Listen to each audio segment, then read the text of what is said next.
விஜயகாந்த் அவர்களை இழந்து இன்றைக்கு தமிழக ரசிகர்கள் மட்டுமல்ல, தமிழக மக்கள் மட்டுமல்ல, உலகத்தில் இருக்கிற அத்தனை தமிழ் மக்களும் இன்றைக்கு கண்ணீர் வடித்துக் கொண்டிருக்கிறார்கள்.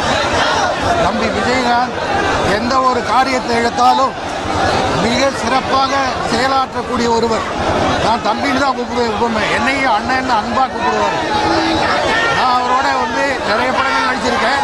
குறிப்பாக சொல்லணும்னா செந்தூர பாண்டி, சத்திரியன், தர்மபுரி, இன்னும் படங்கள் சொல்லிக்கொண்டே போகலாம். ஏழை ஜாதி, இப்படி எத்தனையோ படங்கள் நாங்கள் நடித்திருக்கோம்.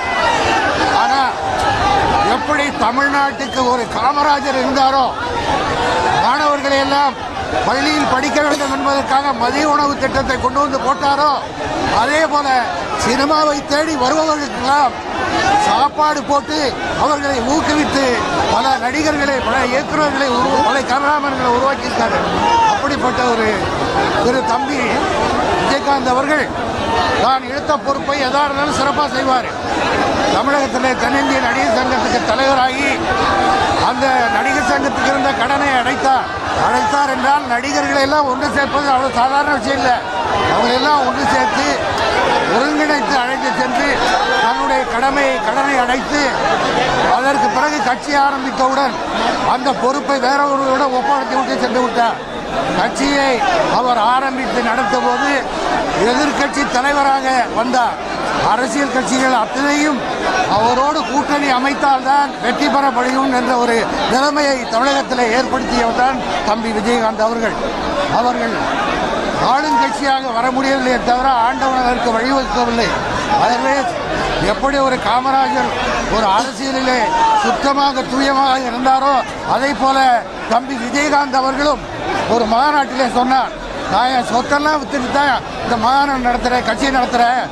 நான் பணத்துக்காக வரல, எனக்கு 2 வேளை கஞ்சி கிடைச்சா போகிறோம், திண்ணையிலையோ பாயிலையோ போய் படுத்துக்குவேன் அப்படின்னு சொன்னார். அப்படிப்பட்ட ஒரு நல்ல மனிதர் இன்றைக்கு நாம் இழந்து தவிக்கிறோம். அவருடைய ஆத்மா சாந்தி அடையணும்.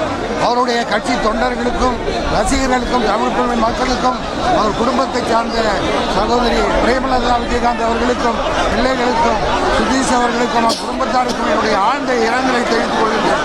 அது இல்லாமல் ஃபைட்டில் ரொம்ப சூப்பராக பண்ணுவார்.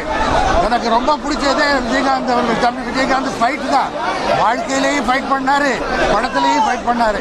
அவர் அப்படியே அடிக்கடி சொல்லுவார், தம்பி அருண் விஜய் ரொம்ப சிறப்பாக ஃபைட் பண்ணுறாரு, ரொம்ப நல்லா வருவார்னு சொல்லார். அவர் இன்னைக்கு வந்திருக்கணும். அவர் ஃபைட்டில் காலில் அடிபட்டதுனால அவர் வர முடியல. அவர் சார்பாகவும் நான் இந்த இரங்கலை தெரிவித்துக் கொள்கிறேன்.